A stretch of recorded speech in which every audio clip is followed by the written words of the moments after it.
This movie was just really, really fucking bad.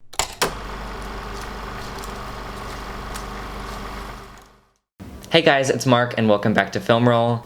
I did the most daring thing a person can do, and I decided to go on Rotten Tomatoes and search for the worst rated movie to watch. You'd be surprised how many movies on Rotten Tomatoes have received a 0%.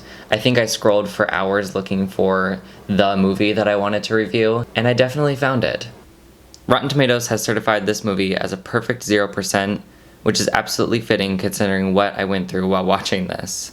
The film in question is the horrible remake of Cabin Fever from 2016. If you didn't already know, the original Cabin Fever was released in 2003 and had a budget of only $1.5 million. For perspective, the new horror film Fantasy Island had a budget of $7 million and it was equally as bad, but that's not our subject for today. So Cabin Fever stars a bunch of D-list celebrities. I honestly couldn't place who these actors were, but we've got Matthew Daddario, who was in Shadowhunters, and one of my personal favorites, Naomi and Eli's No Kiss List. Maybe review coming soon. The movie also stars Dustin Ingram, who plays roles in Watchmen and Good Trouble. I honestly don't remember either of them all that much, but they're in this movie. I hate to say it, I hope I don't sound ridiculous. I don't know who this man is. I mean, he could be walking down the street, I wouldn't know a thing.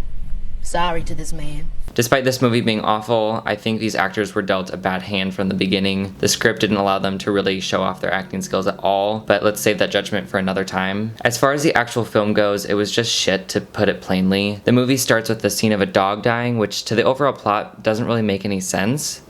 Then we meet the main characters, who are unmistakably supposed to reflect a stereotypical millennial. They immediately are seen as self-absorbed, reckless, know-it-all young adults, which for an audience member felt off-putting and quite unrealistic. We then got introduced to what seems to be the antagonist of the storyline, if you can even call it a storyline. All of these complaints, and we haven't even discussed the actual plot. So the plot. I can't exactly call it a plot because not much of it made sense. The characters essentially one by one got a flesh-eating disease which inevitably kills all of them. There are other side characters introduced who add nothing but confusion to the plot. For instance, the deputy who gets called seems to have an ulterior motive of some sort, and it's never really shown or explained. Towards the end of the film, I feel as though the director was like, let's give them all the blood and gore we can. So the film then proceeds into sicko mode, where every character is mutilated or just destroyed completely by the deputy, a dog, the disease, or the antagonist. At one point, one of the characters is carrying a military-grade assault rifle, when he decides to light a giant fire and then proceeds to just walk away from it. I still don't know what part of that scene made sense or was necessary to the plot or characters, but it was there, I guess. Moving on from my hatred for the plot, the cinematography wasn't horrible. There were scenes where I was like, okay, that looks nice, I guess, but there was once again nothing that wowed me like 1917 did. And I get it. I love 1917, I won't talk about it again, I promise. I don't think the cinematography really took away or added anything. It was about as bland as the writing was, which seemed to fit the film pretty well. I think this film truly deserves its 0% on Rotten Tomatoes. It was just bad, plain and simple.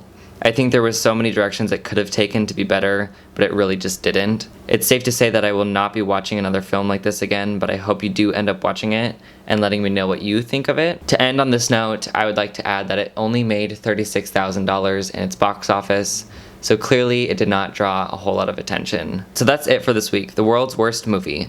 Thank you for watching, and if you made it this far, follow me over on Instagram and Twitter so we can chat more about this movie and other movies. If you have any thoughts or opinions, drop them in the comments, and of course, let me know of any movies you'd like me to discuss and review. Thanks again for watching, and I'll see you guys at the movies. Bye!